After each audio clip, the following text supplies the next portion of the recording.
we go. She's sitting with us, but I just think someplace like that would be perfect for her, like if I'm cooking dinner and I need to save place, so she can come in here and. Kind of hang out. Yeah, Yeah. that's not a bad idea. And honestly, it can be anything, you know, like it doesn't have to be like a raised place bed. The reason that I really like a raised place bed is that it's a huge confidence builder when the dog learns how to turn off pressure by going up onto it. They're like, oh, okay, I didn't die, you know. There's something that they pick up whenever they realize like, oh, I just kind of overcame that a little bit. The second thing is it's nice to have something that they're up on instead of just laying on regular. It's almost like in their brain they kind of understand I'm supposed to stay over here. I don't really know what it is, but I've seen that a lot. So the way that I usually teach this is, and again, I try not to get too in my head about what I'm gonna do before I see how the dog will respond to it, because we've tried this before, right? Where she like did not like this, or am I crazy? Okay. Nope. I have a feeling she's gonna resist a little bit. She probably is. So. Hi, what are you doing? Hi,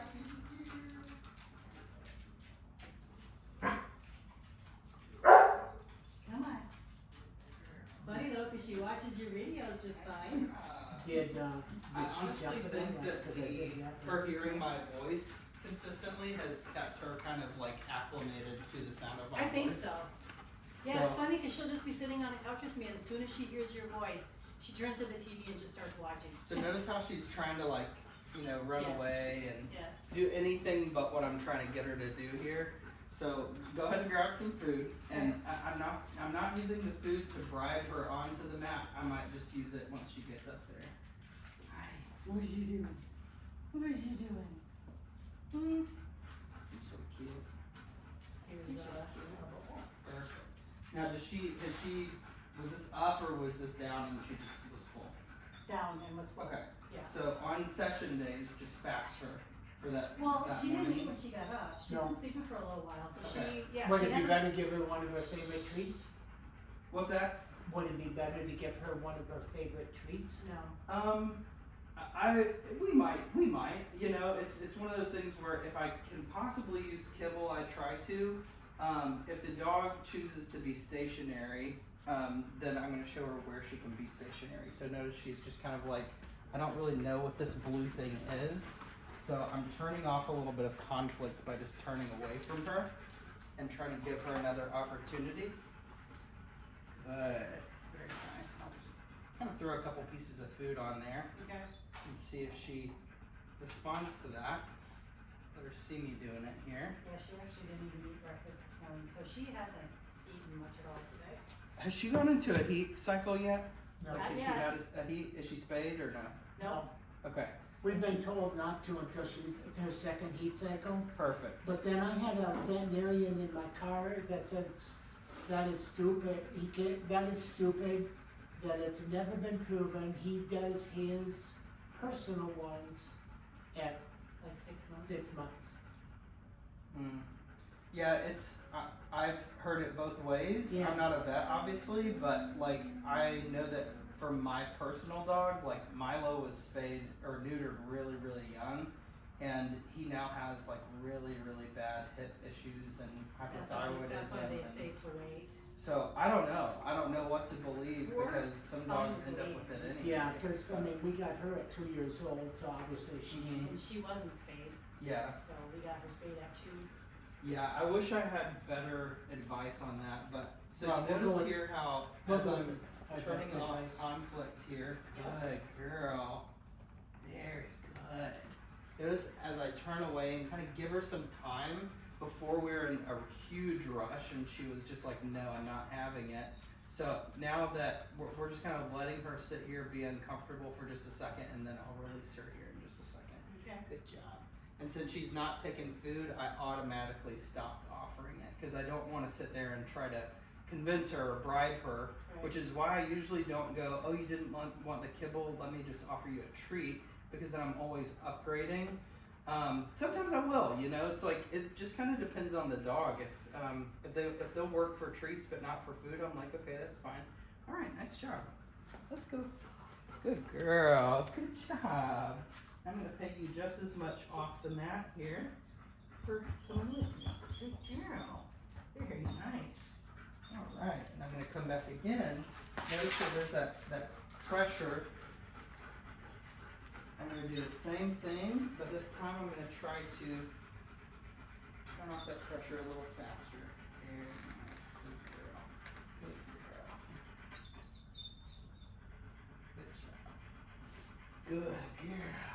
And every time she checks in with me, I'm giving her that good and then moving into her space for payment. Okay? Okay. So where a lot of times people will fail is they're using the wrong marker. They'll say yes and then they move to the dog for payment. Oh, I'm like, yes means for her to come to me. exactly. So if I sit down here without saying yes, she shouldn't come. But if I say yes, good girl, she should move towards me and I'm helping her a little bit. Yes. Good job. Notice how little pressure I'm trying to use here because the Yeah. last time that we did leash work in here, it was a bad experience for her. Right. She did not really like it. So Right. good girl. Alright, good job. I'm gonna just leave her right back on here. Notice I'm giving her just enough leash to where she can't go anywhere else, right? I'm giving her just some straight line pressure here. She knows that it means something, but as soon as she releases that pressure,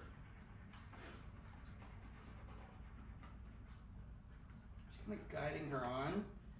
Good girl, very nice. So all she's learning here is how do I turn off pressure and avoid punishment. So as if I don't start off with some of this pressure work, which I know when I first met you guys, I said it takes some pressure work to do this because the dog essentially needs to understand that there's nothing bad that's going to happen in this whole scenario, and it kind of gives them like a hook to hang that knowledge on. So, good girl. Let me make sure this is still going over here. Okay. I forgot to put it on Do Not Disturb, and sometimes people will call me in the middle of doing something, and I'll be like, yo, you're ruining it. It'll turn off the recording. That was great. Good girl. Very That nice. was good. So what she's learning is, oh, it's nice. I get to get petted on here. It's comfortable, right? And every once in a while, she'll kind of give that yawn there. Okay. Now you saw me drop the leash just now. I'm gonna go ahead and pay her again. Good girl. And good means I'm gonna come into your space for payment. I'm gonna get all this food right here off. Right. Very good. Yeah, good job. Very nice. Let's go. Nice job. Good job, Mama. Good girl. Say hi. Good girl. You're being good. Yes, good girl. Yeah, she's a good girl. I like that little donut thing, the Chuck It donut thing. It's like Yeah. a fuzzy donut. Yeah. That's cool. It's neat to see all the different types of shapes of toys that dogs end up liking. Stella actually likes that one too. Good. Okay. So I want to point out Good. really quick kind of the transition of the type of pressure that I'm using here. So you notice there was very little physical pressure, right? It was more spatial. It had more to do with this distance behind you. I have this much space between us. So as a dog starts to understand place, and I'll tell you the reason why I like to train place here in just a second. But as a dog starts to understand the behavior of place, and they start to consistently offer it to me, eventually I'll say the word place and I'll lead the dog on and they know exactly what that means. But for right now, the only reason I'm not using it is she doesn't know what it means, right? So it would just be confusing for her. So there might be some value to just saying sit the very first time and using pressure. The dog goes into sit and I pay them. There might be. Typically I don't do things that way. I like to go at it from a build the behavior. The dog loves the behavior. I name the behavior and then I use pressure along with the behavior. But some dogs, if they're not working for food, I can't go in that order. So I might have to use pressure first instead of using payment, okay? Good girl. Let's go. Nice job. Notice how I'm not using a release word because I just want her to move with me a little bit. Okay. And also notice that I'm not popping the leash. I'm just kind of using how I move through the house.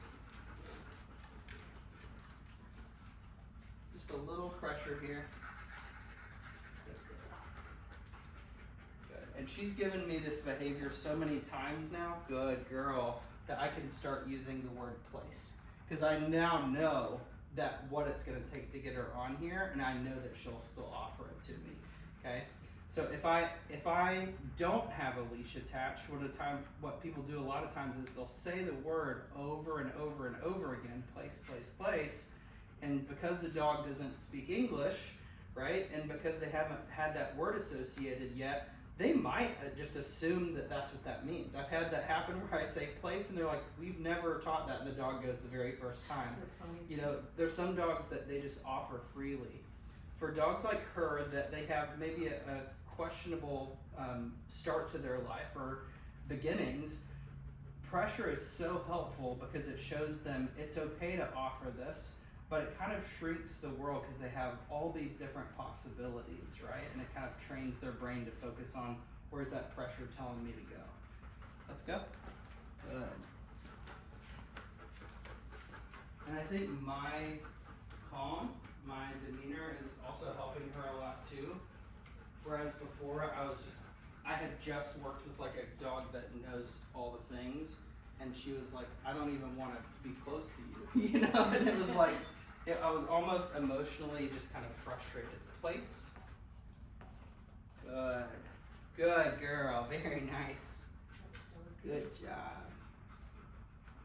Yeah. Yeah, we'll have to get something like that. Yeah, I think that would be good. And then as I go to sit here, notice she's not allowed to come towards me until I say what? Yes. Correct. Yes. And I'm going to give her a little pressure here. Yes. And she's like, I don't want to go to you. Yes. Good girl. Notice how I'm not reaching toward her. I'm letting her kind of come into my space. Good girl. You're so sweet. Your little lip is so cute. Where she gets that little snaggle tooth. Now I'm going to send her this time. So she's in front of me. Okay. Place.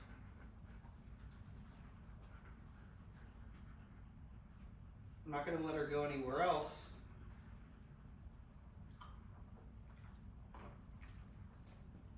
What she'll realize is my goal is to not use pressure. Good. Good girl. Very good. Good. Did you want to lay down? Is that what you're about to do, or are you about to? Want to try laying on it? Oh, you want to try? All right. There you go. Yeah, she knows dogs. I can't tell if she's trying to get off or if she's trying to lay down, but that was very. She's getting more confident on the mat, which Yes. is good. Okay, I'm gonna give her a little circle here. Very nice. You can kind of tell that she's starting to understand this physical accountability that's right here at the mat. Okay. What's really tough for a dog to understand is when I drop that leash and I start proofing and giving her a little bit more space and then doing the same thing, kind of making that little circle, a lot of times it can be a little bit confusing. Can he still correct me? And ultimately they have to understand, like, if she's a little different than some of the dogs that I'm working with right now, where I could very easily just say no and pop the leash and put her back on there. She's so sensitive to every correction that I can't really do that at this. It would be not beneficial for me to do it at this point, I should say. Good girl, very nice. Very good. Yeah. That was so good. Good girl. Yeah, very good. Alright? And a lot of people would say, why aren't you pushing her into the down? Why aren't you using pressure to force her into the down? That is a conversation that we will have to have at some point, but I don't feel like having it today, and she doesn't either. If she doesn't want to lay down, that's fine. She'll eventually offer a down on that mat because it's comfortable, you know? That's where with a dog's bed, you might get a little bit better reaction, a little bit better emotional response because they've already laid on their bed 1,000 times, you know? So with her, she's starting to understand that there is some kind of pressure that I can exert on her if she comes up out of that spot. So you notice I use my hand to kind of say no and to put on a little bit of spatial pressure there. This is the reason that I don't use stay is I teach the behavior of stay so that way all of the commands that I put her into that I don't have to say stay. And that's what's nice about this is that it gives us the ability to do less and say less as we're kind of going through the relationship with the dog. So ultimately, when I'm coming back in and I pick up this leash right here, good, right? I want to mark that and then pay the dog, and she might take payment from you. You know, I'm gonna swap out with you here in just a second, and she might be willing to take some payment if it's not from me. Let's go. Nice, good girl. No pressure at all. You notice how now there's kind of a gravitation. I'm not having to force her off the placemat or make her come with me. And she's not looking to hide behind stools. Yeah, That place. So you notice how movement within the house through the yo-yo game kind of gets her softened to the idea of good girl. Now I'm starting to surrender that leash as soon as she gives me a position on the mat, okay? Good, and every time she checks in with me, and kind of intermittently, good girl, I'll give her that payment, all right? Let's see if she'll take some food here. Good girl, you want to take some yet? She said, no, I'm good. Here, you try it. No? Good, very good. Now I might pay that very first redirection. After this, I won't pay that redirection where she gets up and then I send her back again. So give her some more food. Start good? Good. Yay. There you go. Good. See if she'll take some food from you. You want some? Yeah. Excellent, of course you will. I'm gonna give her a little distance here. Good job. Just put her food there on the counter, tell her no. Nope. There you go. So notice as you walked away, she actually was looking at me. So she kind of knows that I'm the one who's handling her. So I'm gonna start to hand off this part of the relationship to you guys, because if I do everything for you, then she's not gonna develop it. She's still checking in with me, right? Right. Like it's wild to me how there is that association. So now I'm gonna have you do the same thing. Go ahead and grab the food again since she's so locked in. And the next time that she makes eye contact with you, you're gonna give her good. So stand still for just a second. Relax your arm. There you go. Mark, Good. you got excellent timing. There you go. And you can Good. just pay her food. If she'll take food, you can pay her that. Good. There you go. And I would do, so she's spitting it out, so I would just put it back down again. Okay. She, Yeah, she Should I did. get, so, should I get stillness? No. She'll eat no, that's okay. No, you don't want to upgrade because then you'll find yourself constantly upgrading. Okay, so now I want you to go grab that leash. Stay nice and calm, and just grab the end of the leash, and without saying anything, I want you to just walk her back in here. Nice and calm. Good. Now do the same thing that I did. If you need to use a little spatial pressure to get her onto the mat, then that's totally fine. Okay? Now notice that your no meant something there, right? She goes, oh shoot, I messed up. She got up on the couch, but she was like, she's gonna make me go back in there, right? Now I want you to give her a quick circle. I'm trying to stay further away than you are so that she doesn't think that I'm trying to exert some sort of pressure on her. And then once you come to a stop, you can wait a certain amount of seconds, a certain amount of duration before you pay her again. So as you kind of come to rest there, you're looking for that check-in. Good. Excellent. Good girl. And what you'll notice is that the enthusiasm with which you use that good, she shouldn't still get up, but sometimes it can cause her to get up if you're a little too excited. That was perfect. That was wonderful. So sometimes people go, good, like this high-pitched thing, and they're like confused why the dog's coming off, and I'm like, well, you're setting them up for a different picture a little bit, and so that's very typical, all right? Okay, go to the front door. We're gonna give her a little bit of distraction here. Tell her no. No. Now lead her back on.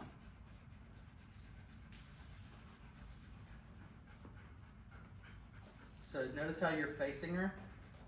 There you go. Keep that pressure on until she's all in. Good. Drop the leash. Good job. Turning your back on her is a really tough thing for her. Okay, go around the island right there.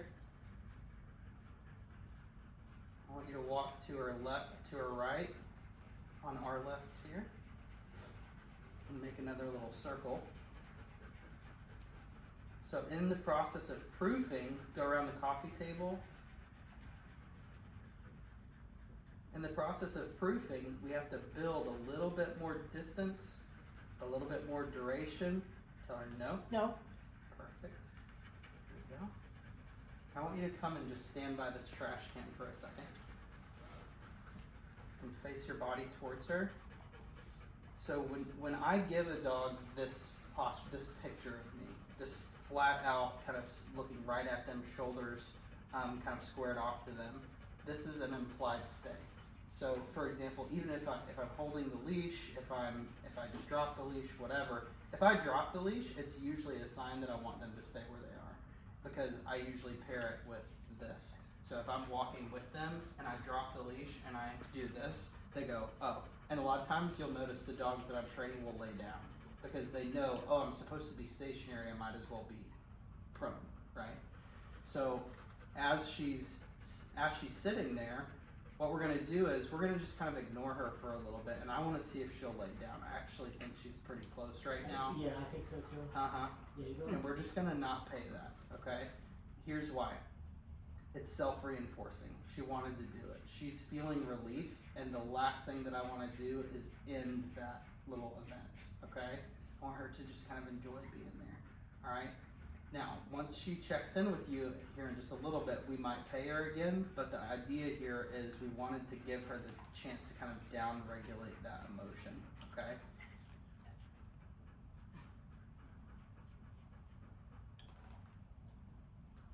No. Nope. Walk towards her. Step on the leash. Grab her. It's okay, stay calm.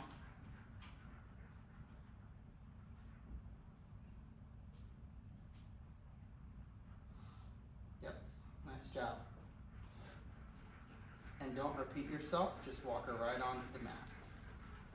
So notice if I already said place, I won't say it again usually.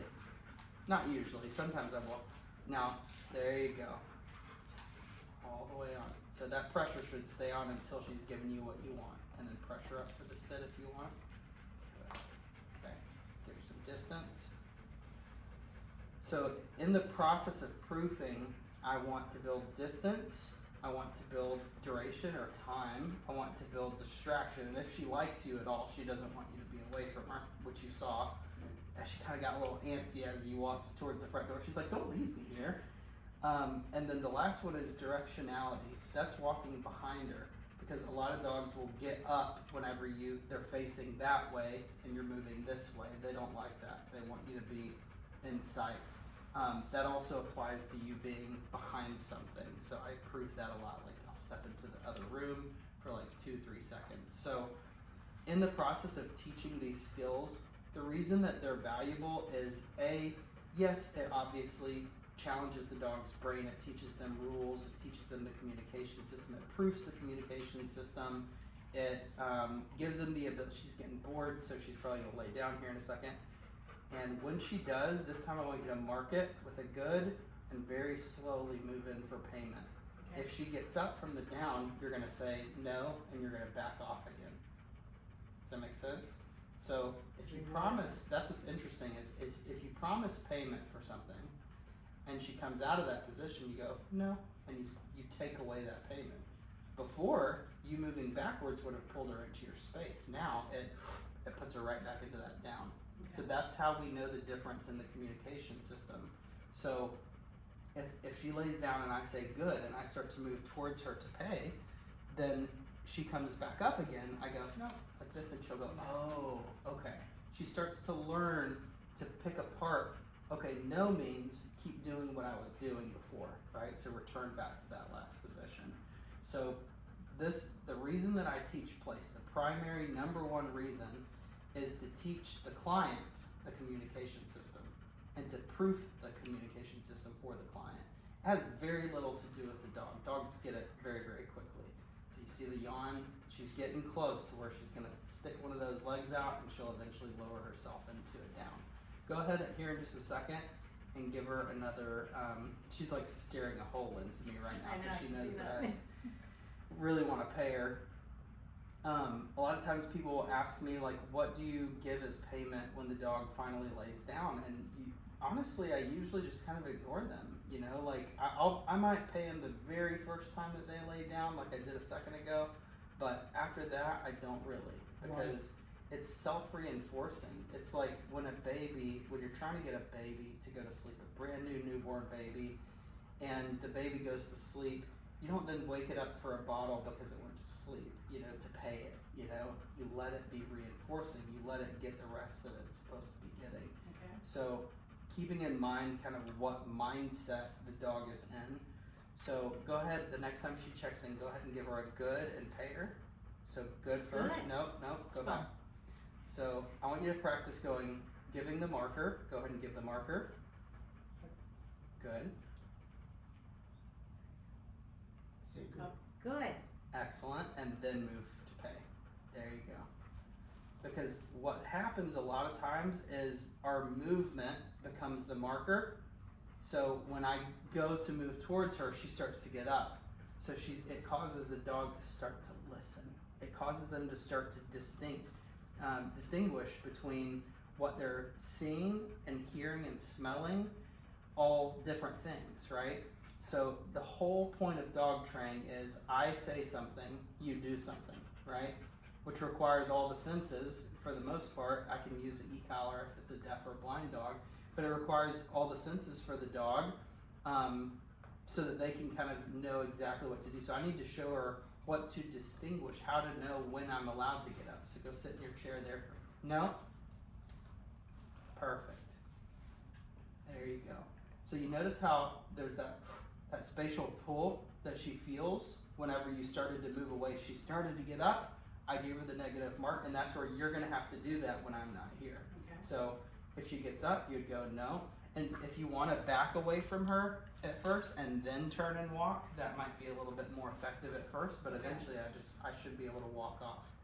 Another one that you can use for proofing is walking straight past the dog. So in here, obviously if this was like a 20 by 20 foot, arena, then we could totally just walk past her. Here there's not that possibility, but you kind of mirrored this a second ago where you literally came into her space and she's kind of expecting payment and we're not giving it to her. So she has to kind of learn that sometimes payment that's expected doesn't come, right? And that's okay. This allows us eventually to phase out all of our food reward. So this is good. Next time that she checks in with you, I want you to mark her with the good and then move back in for payment.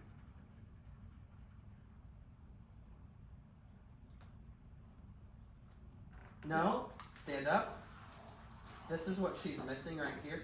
Yeah, use those feet. Use your feet. Little stinker. There was so much pressure. Just reach in there and grab that collar.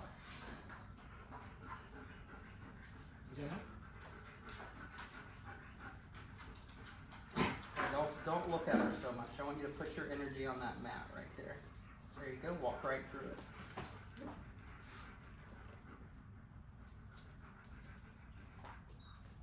No? Excellent. Okay. Why was that effective, whereas before it wasn't? Because you said no, but you didn't get up and do anything about it, right? There you go. No. And you moved in. You created that spatial push. Okay. That's when you felt that just then. What I want you to imagine is that there's a physical, so think about there being like a bullseye.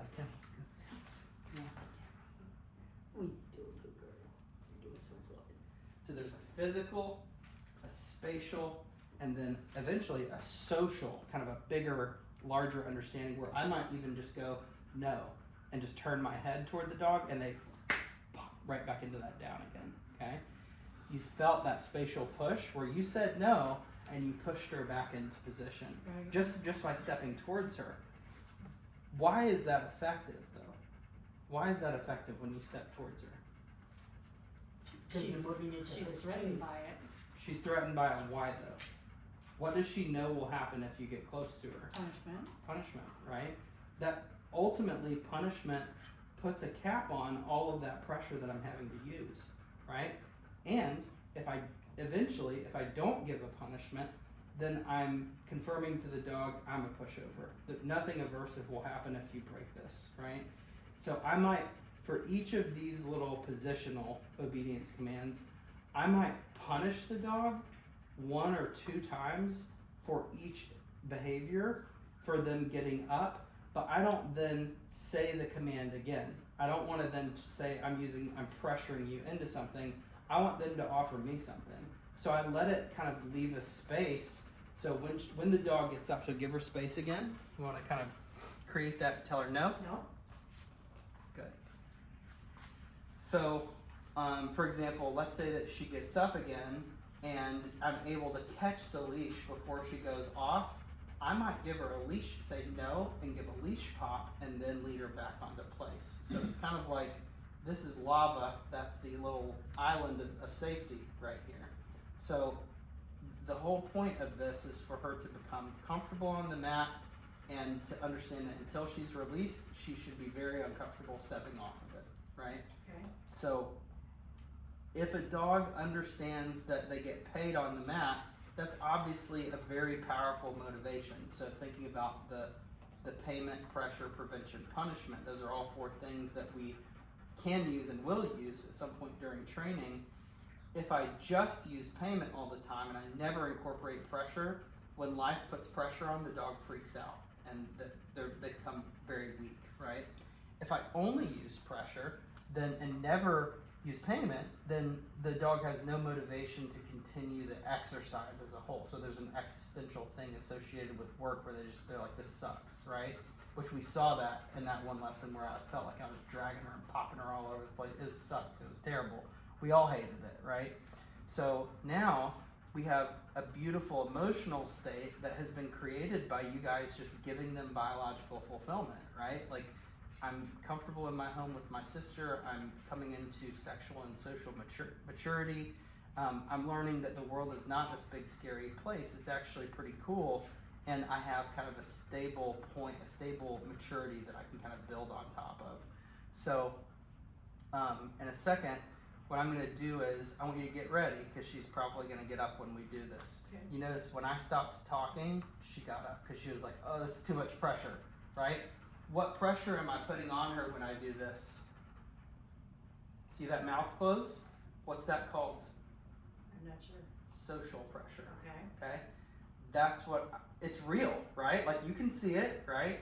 So when I do that, what I want her to do is to drop into the down. Ideally, that would be my preference. What she'll probably do is get up because she can't handle the pressure. But I'm gonna be quiet for just a second, and if she gets up, no? No. So you're the handler, right? So grab that leash. There you go. Those hey dudes are really comfy, but they're really tough to grab that leash. There you go, and walk her right back on over there. She can even tell when I'm about to put on that social pressure. There you go, and just walk her right through the placemat. There you go. Pop. There you go. Lead her up there. Lead her up there. Good, now relax. Good, drop the leash. There you go, okay. Now sit in your spot there. You gotta be fast, okay? So if you say no, that was perfect. You were very calm. You got positive leash control again. So when I stop talking and I look at her, she's either going to go into a down or she's gonna get up and walk off, okay? And you want So- me to get her if she walks off? Correct, okay? Here it goes.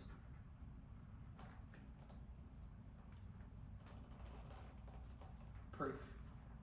Wow. Nope. Perfect. Pop the leash. So another thing too is her leash is super short.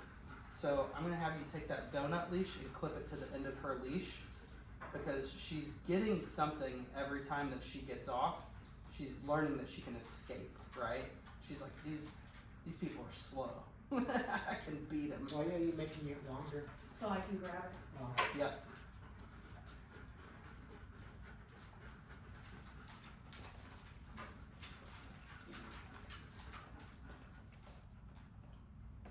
And you can use a little pressure if you want to get her into a sit.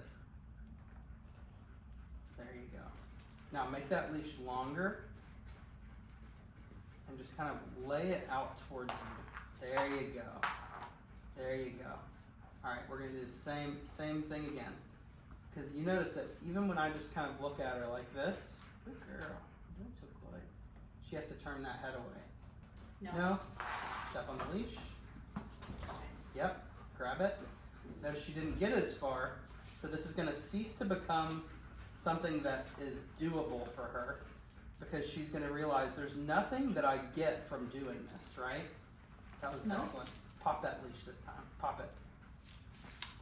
Pop it upward. Okay. Because what you're doing is you're correcting her off the mat when you do that. There you go. Now do the same thing. That was very clear. That was really good. Okay, drop the leash there. Good girl. No. No. Step. She got even less far this time. Yep. See how much avoidant? Don't face her. Turn away from her. There you go. Let's go. Stella's like, I'm just gonna steal these treats here.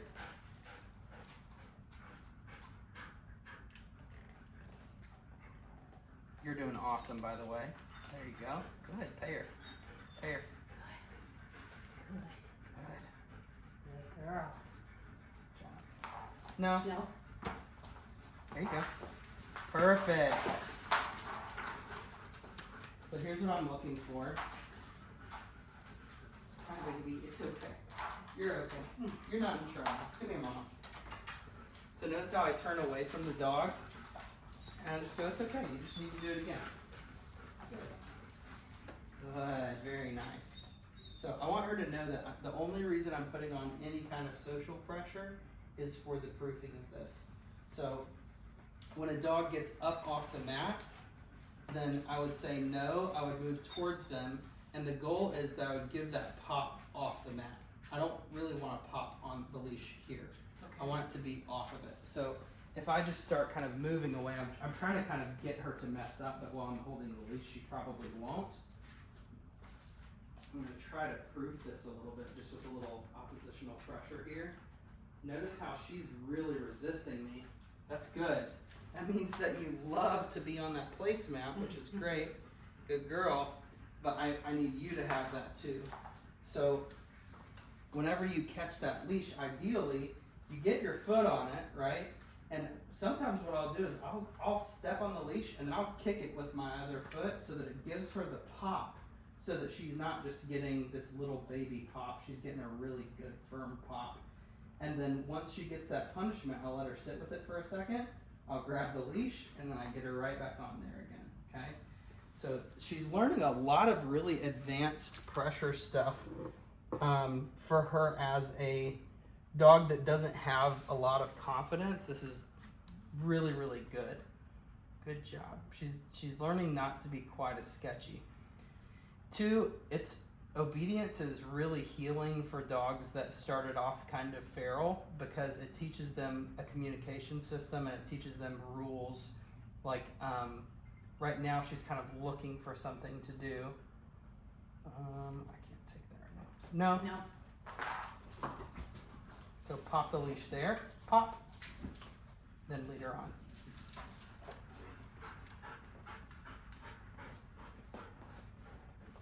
Oh, nice. Excellent, very good. No. Nope. Pop the leash. Pop. There you go. Good job. Good. Good. No, pop. Move toward her. Pop up. Pop up. You No. don't want me to do it on the mat though, right? I know, but Oh. if you're, so what we're correcting there is, come here, mama, get up there. So pop, that pop on the mat is she's standing. She's supposed to be sitting, right? So if I can avoid it, I try not to pop on the mat. But if she gets up, I want to show her that there is a criterion here.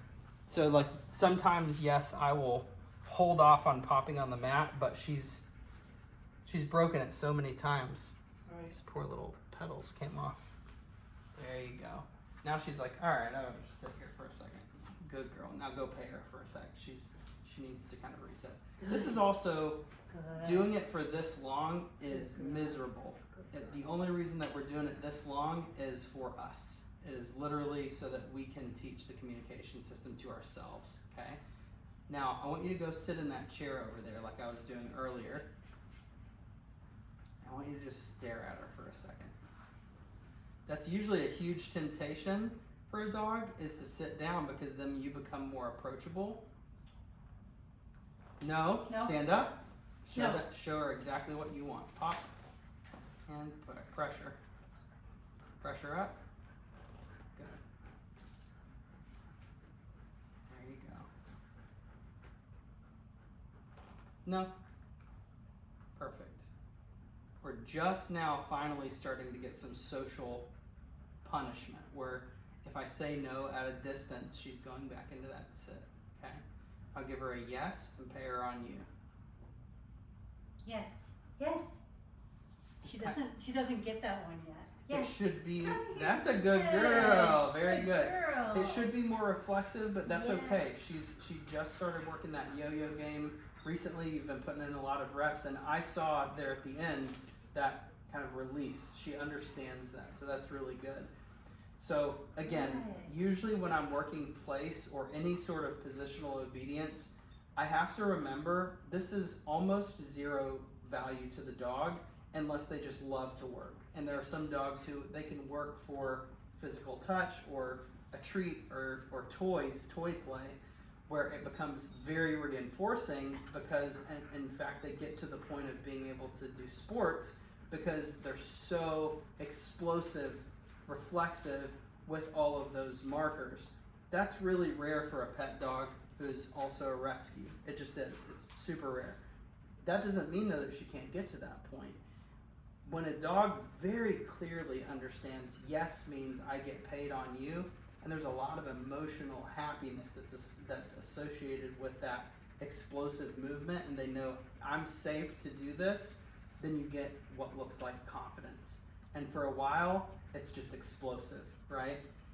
And then the confidence comes, because you start to realize the dog trusts in this communication system, almost like a belief system. Like, I know that if I go up on top of your roof and I go like this, I'm probably gonna fall off, right? So I know the rules, so I try to, I have confidence walking across the roof.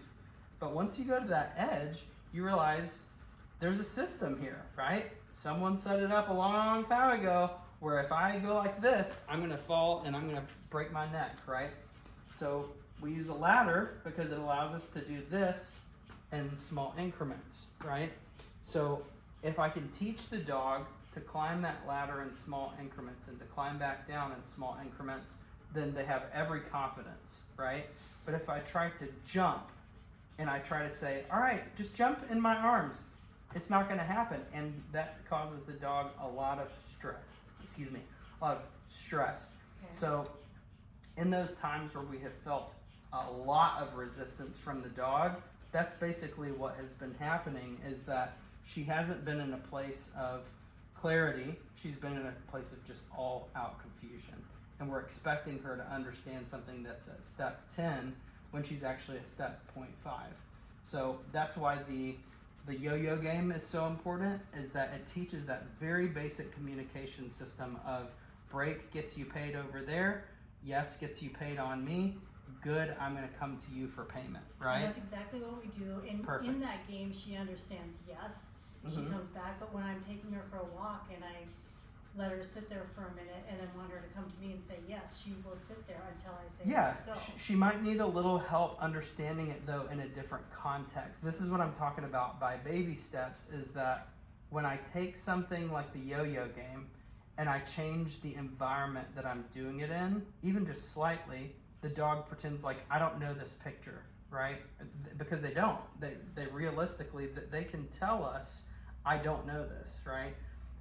It's the same as like, I don't know if you saw the study on the rats that had they gave them sugar or something like that. They gave them basically an American food diet. And with one, they put the rat in and it goes to this little platform and saves itself from the water in 5 seconds.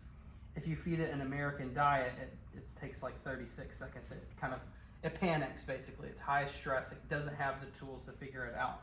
The same thing can be said for dogs that are being expected to kind of jump understanding. They don't have in them at that moment the capability of jumping to the thing that I want. So I have to lower my expectations a little bit and go, oh, I need to go backwards and build this really solid foundation in the communication system, and then we can know this, and then baby step that up and go, I might take the yo-yo game and go from doing it right here to doing it right here, and the dog completely gets confused, right? So I need to know, like, if I change things just a little bit, is the dog like completely not recognizing that it's the same thing? And if so, my baby steps might need to be even more small and minutia. Okay. So, for example, I might start doing the yo-yo game here and then move it to here, and then I might start moving around while I'm doing the yo-yo game. So I might, as she's going to get it, I might move it here, and she's there, and I say yes, and I expect her to recall shorter, and then I throw one down that hallway, you know? Okay. It's about kind of mixing up these little games that we've started to play and painting a slightly different picture of what it might look like. So I can't do that forever, and the dog obviously has to eventually go out into the world where the world doesn't give a single fuck what kind of picture the dog is used to. True. It's gonna just be the world. It's gonna life is gonna be lifey sometimes. So I eventually want, the whole purpose of getting the dog used to change is that change is the only constant in the whole universe. So they're gonna have to get used to things changing just a little bit. So you could already tell her confidence is probably 10 times what it was since that very first lesson that I met her. And it's because you're teaching her kind of that framework of, how do I get paid, right? Like, how do I get my good things, right? It's like when a new foster kid comes into a home, think about Free Willy, right? What did he do? He snuck out of the house, he went and spray painted on things, right? He did what he was doing before, right? Because he knew how he got his goat, whatever he got his payment was to do the same things that he was doing before. So what's interesting about it is he discovered through that, and discovered through the punishment of that activity, something that he loved, right? And he found this whale that he emotionally connected with, the emotional state improved, and he found something that he was passionate about. And what did the good foster parents do? They go, keep going back.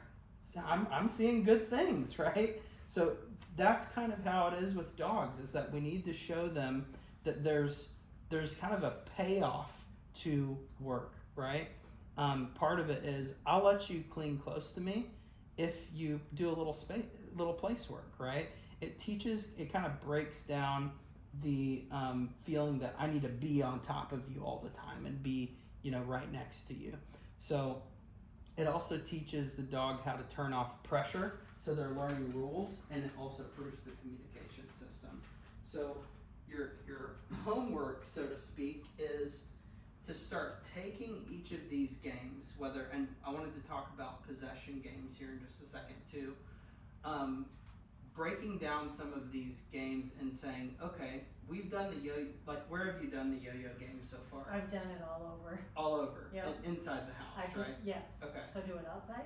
Now I want you to move it to literally, like, open the front door and put a long leash on her, and you could even wrap your long leash around the island if you want to, if you're nervous that she might bolt.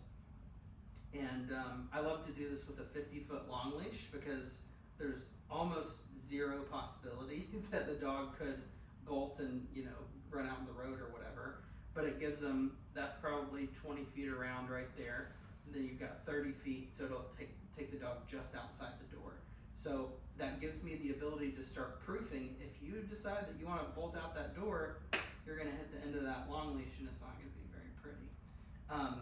You could do that. You could also hold the end of the leash. You could use, you know, a 20-foot leash and just start throwing it just outside the doorway, and then take it to the driveway, and then take it to the sidewalk. It's these little baby steps, and probably the first step that I would do outside is in your backyard, because you could start doing it out here on the patio, and while there's people walking past and Stella's squeaking her ball and people are driving past and the Amazon truck guy is delivering stuff, that you're starting to rehearse that communication system in a different location, that distractions will come up. So the reason that I like to do it, especially with dogs who need that confidence built in increasingly more distracting areas, subtly and progressively, is that when I try to jump, I have more at stake to lose in confidence with this dog versus Radner, who's like a purebred Dalmatian, who's very well bred, super confident. She's adorable. What's funny is she used to be a lot like her, where everything freaked her out, everything was an explosion or run away from it. And now she's like, oh, what's that? I want to check it out. She has some curiosity surrounding it instead of kind of being shut down. What do you think, Stella? So whenever I assign homework, I try to remind a client that if I can get you to do a little bit of off-leash work, literally just in this little green area out here with the long leash, just let her go explore. Like, give her 5 minutes a day, preferably during a time that, you know, that it's not blazing hot outside, where she can just go like explore things. And if she's not moving around, she's kind of sitting there staring at you, you move around. You show her how to explore. Oh, what's that? Oh, it's this type of grass. And you sniff it and just kind of show her what to do. Like, show her how to be a dog a little bit. If you bring Stella out there, she'll show her exactly what to do. She's going to be very curious about that. Dogs kind of help each other along in that way. That's what I should do, because I took her over to Barfield Park one day, so she had this open space, had the 50-foot leash, and she didn't really want to Stuck do right anything. with you, yeah. So maybe if I brought Stella with, that would help. That would be awesome. It might take two people, right? Like, you might want to do that together, but it's super helpful because it gets her into that nature of just kind of being a dog. And she's always been either, you know, under a mobile home or in a rescue or in a crate or in a yard. It kind of shows her, hey, there's other things out there. Even having like a negative experience at Memorial Park with a bunch of geese, where she chases the geese off, they're gonna run, they're smart, letting her chase the geese, you know, like, she might be like, that was freaking cool, you know, that was very reinforcing for me. It might completely change how she sees going out for these little adventures. So honestly, you can't mess up, and that's the idea. Is like, you may have times where you're like, oh, she didn't perform how I wanted her to, or she, you know, she wasn't a perfect dog in the scenario, and that's not the goal. The goal is to see what we need to work on, right? So freedom gives us the ability to do that.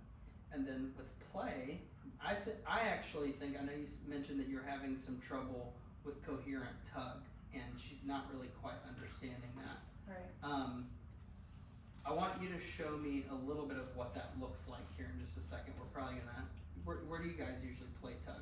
Just in that down. Right. Okay, so that's the first mistake, is here is low arousal.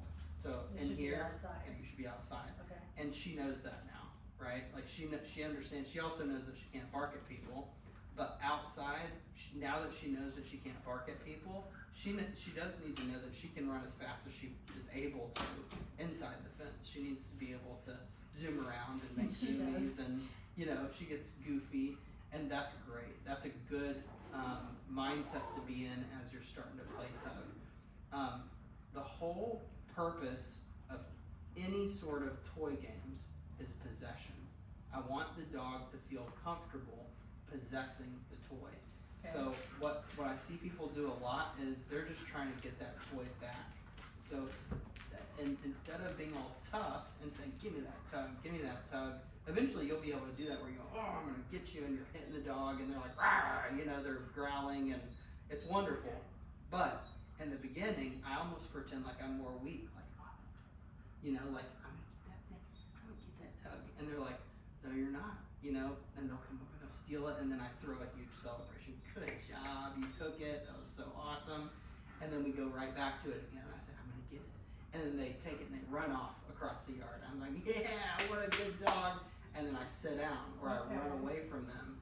And they're like, oh, he's not gonna push the issue, and he's not, the whole point of this for him is not to come steal my toy, right?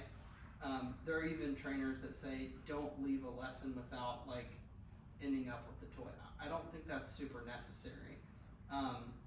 At the end, I usually say, all done, and I'm just like kind of tuck it under my arm and we'll walk off. But the whole goal is to make her feel more comfortable possessing that toy. So go ahead and take her leash and let's walk her outside for just a second. And I'm gonna see if we can get a little bit, I mean just a few minutes worth of play out of her, and grab her most favorite toy and bring her out here on those two leashes connected together. I'll get the one I picked. And leave Stella inside. I'll put this over here.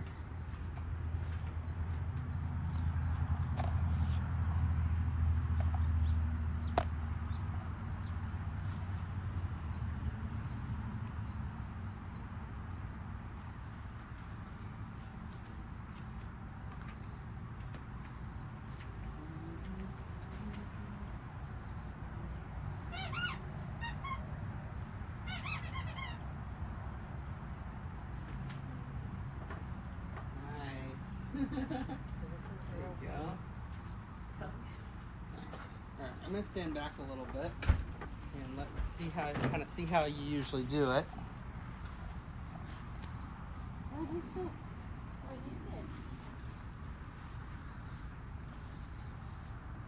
What is this? What is a toy? What kind of drive are we trying to turn on here? Pack drive, prey drive? What are we trying to bring out in the dog?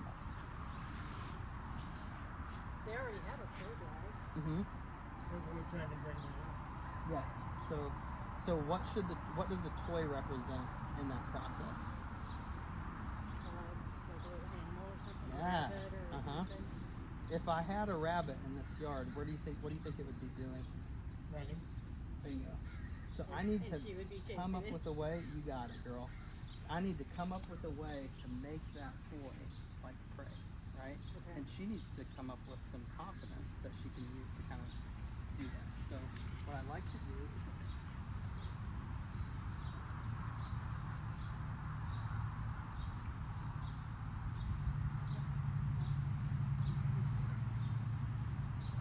so this is a little trick that I learned from being very poor and having no money for toys, is that you can actually kind of untwist this rope right here and you can make a little flirt for yourself. So what I like to do is, she's not going to do it with me, I already know that, but when she looks at the toy, we kind of make her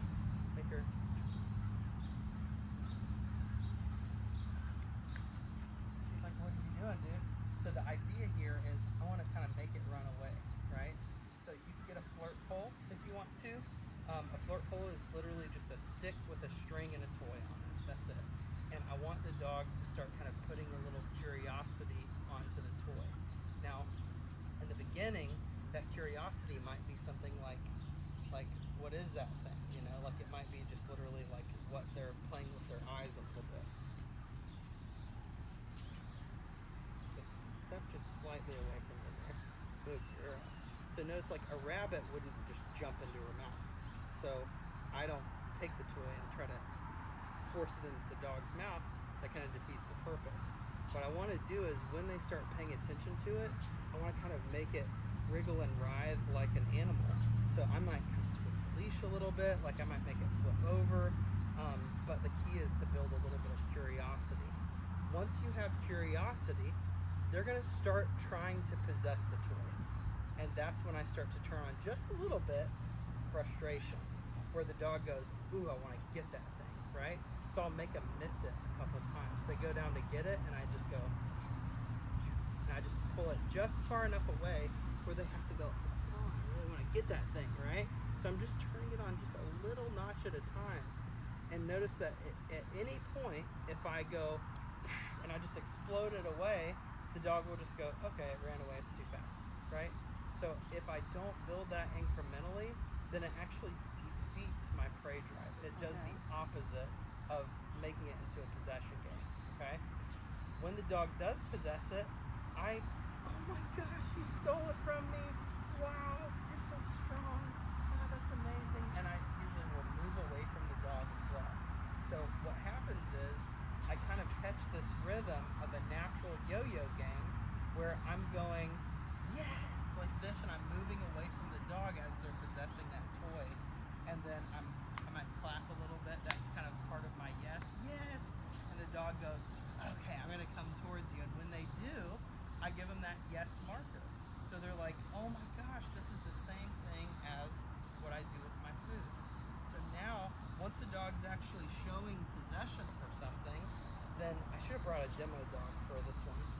But you can come over here in the shade. It's blazing hot out here. We're done.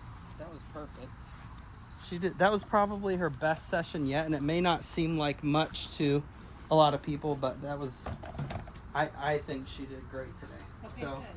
that was really good. So in the process of keeping up with that play, what you want to do is you might even start out here laying down on the ground and just being like, give me that toy. Like she's sitting there chewing on something and you go, give me that, and she takes it away from you. You go, good girl. Yeah. You want to have her be possessive of it. Okay. So that's where a lot of people will say, oh, I was walking up to the dog and they were growling, and I go, oh. And I'm like, no. And they like punish the dog immediately. I'm like, this is just the dog being like possessive of the toy that they're supposed to be possessive of, you know? Yeah, you see it with these two fighting all the time. Yes. And what's interesting is that whole, you can tell when it's serious and when it's just play, right? And it can cross a line, and some dogs have trouble knowing kind of where that line is, right?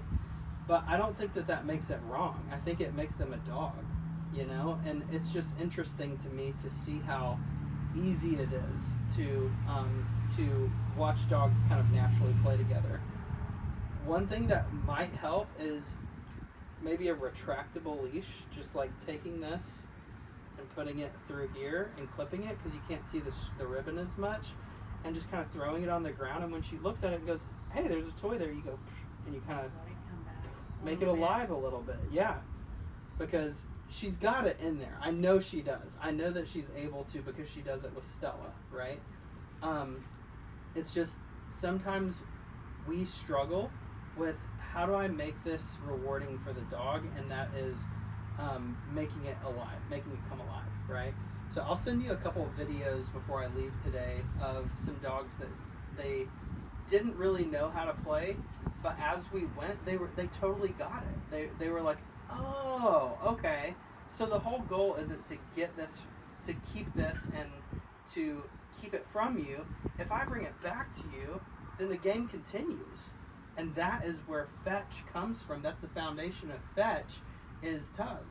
It's I want to possess this thing, right? Okay. And I make the dog feel comfortable possessing the tug. So actually, I think I know exactly the video that I'll send to you, because she was also just like her. Very, very shut down and just kind of weak mentally. And her journey reminds me a lot, the dog's name is Willow, because her parents realized, oh, all this training bullshit is nothing, meaningless to the dog. It's biological fulfillment. It's getting out and getting her out into the world, because she'll go to the dog park and be amazing, but then you put her on the leash and you walk her to the dog park, complete nightmare, right? Why is that? Because they're delegating all of the biological fulfillment to other dogs, right? The dog doesn't know that they are the ones that's that are giving her access to freedom out in the world. So that I said, start putting her on a long leash and take her to the dog park, but just hang out outside the dog park. Just go chill out there and play fetch for a second, you know? And they're like, well, we don't really have a good fetch rhythm. And I said, I can help you with that. So that's where this video, I'll send it to you before we leave. It's possession games with Willow. Okay. And it just kind of goes through, how do I make this reinforcing for the dog to the point where, again, think about the 4 windows, the dog feels comfortable possessing the toy, but they also feel comfortable channeling that aggressive energy into me through the toy.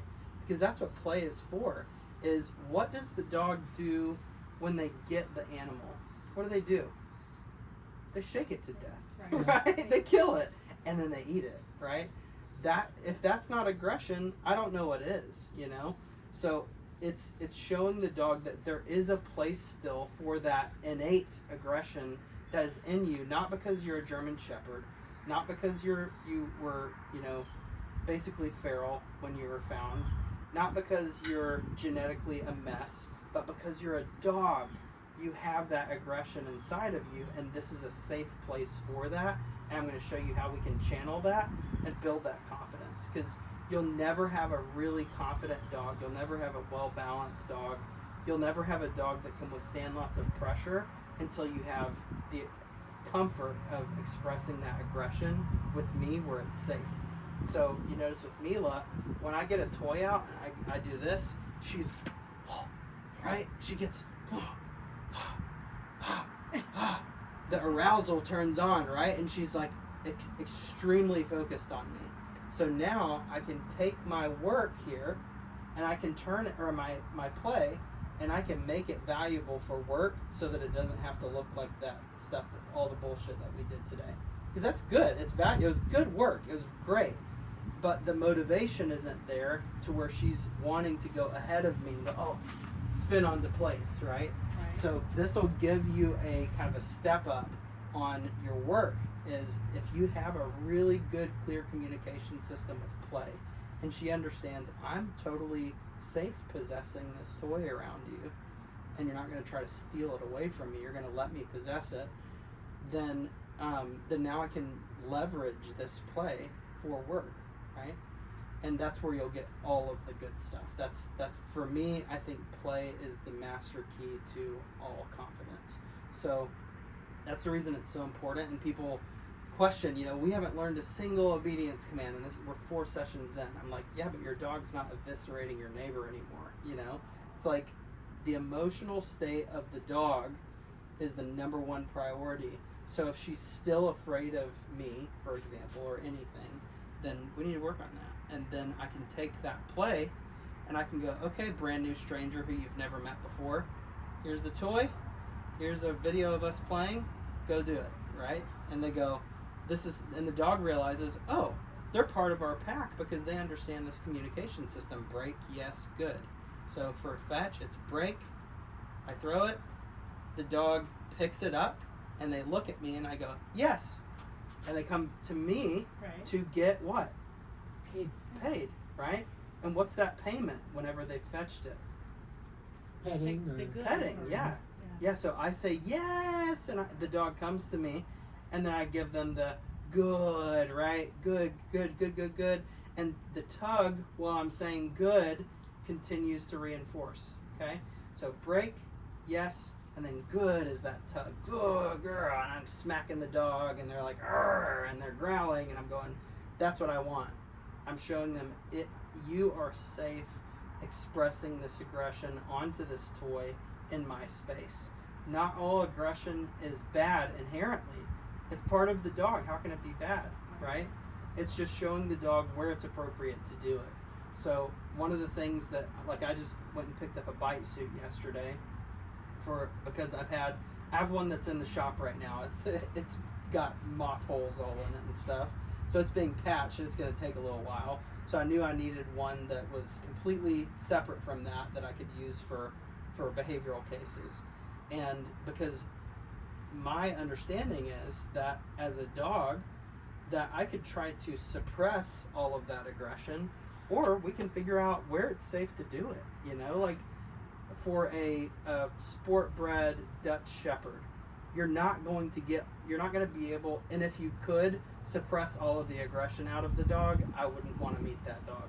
Like I wouldn't want to meet me if I couldn't eat, you know, steak and, you know, drink a Coke every now and then, or, you know, go out to eat, or something that they're not. yeah, like trying to pretend that it's like not a Dutch Shepherd. It's like trying to teach it like it's a little Shih Tzu or something that just wants to lay on the couch all day. Trying to get it to that point. If you succeed, what did you really do? You turned it into something that is in its nature wrong, right? It's like, I'm not proud of that anymore. And there was a time that I was completely proud of that. And I was like, this is good training. And finally, Larry Crone reached out and said, this is bad. You're turning dogs into things that they're not. You're stressing them out. You're not being very clear with your e-collar work. You're using the e-collar too much. The owners are using the e-collar too much. So ask yourself, do I feel like I have connection with the dog, or do I feel like I have control and compliance? Are they being a robot to me? Because if it's the last two, it's not training, right? So today was good. It was a good session for work, but if I were to rate it like in the grand scheme of things, it's like 3% of what the dog needs to understand, or maybe less. It's getting her out and showing her, hey, look at this natural fulfillment that you get from bouncing through the grass out here, right? Even if there's ticks and stuff like that, you can navigate that when you get to it. But it's super, super important that she realizes I'm going to be able to get to that. So the last thing that I want to do is go ahead and grab her long leash. We're not going to use any tools. We're just going to go out there and romp around a little bit. Good girl. Hey, what are you doing? She's like, oh no, my comfort blanket is gone. It's all gone. Where did she go, girl? And I'm gonna go ahead and move this out here. Find a little safe spot to put this in the shade.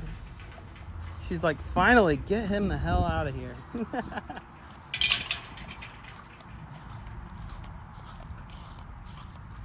Good little sniffing spot too. Nice high grass. She's gonna be very, very happy. Very, very happy.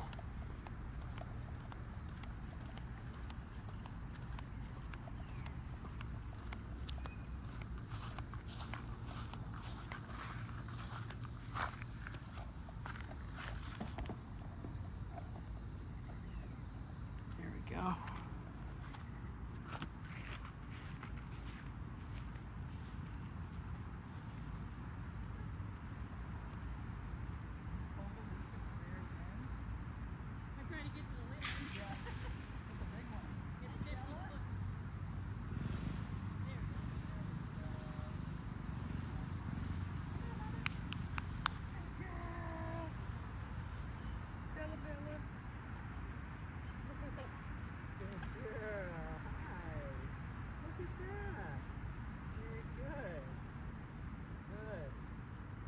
Jeff, I want you to take that ball from Stella and I want you to throw it into that grass right there.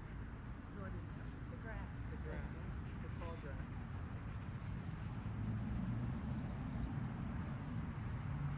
There you go. Let her see Stella kind of engage in it. Good girl. Throw it into the shade grass over here. Throw it right here, right here.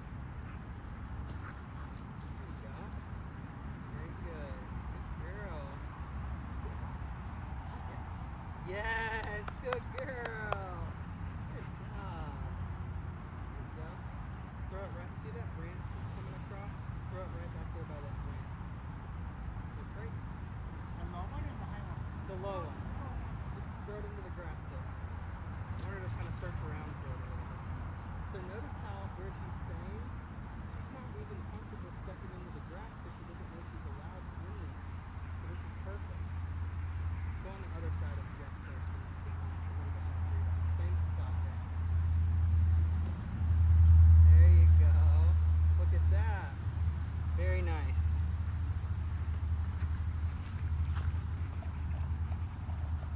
What a good girl.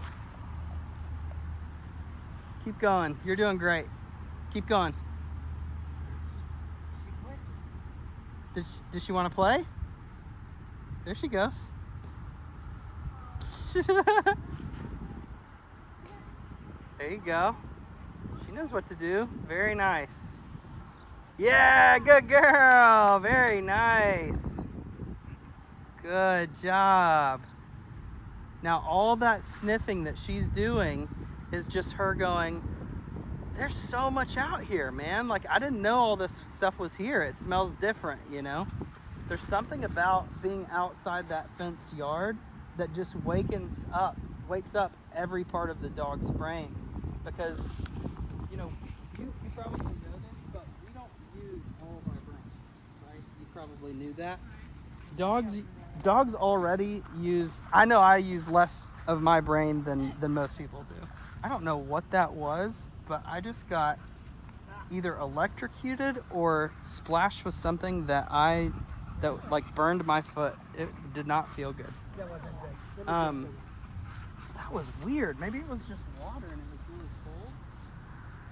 It was bizarre. It like went into my Crocs. Good girl. So notice her just being a dog. That's super, super valuable, and being able to use that nose. So dogs probably use about like a half to a quarter to half of their brains, which is way more than we use. We use a little less than a quarter, which is insane to me. And 65 to 75% of that is olfactory, which means nasal, the dog's sniffing things, right? If they don't get the chance to do that ever, then how much brain are they really using, right? So notice how she's just kind of coming alive here. Yeah. Throw that ball again. Keep throwing it. Stella's down. She's like, yeah, let's do this.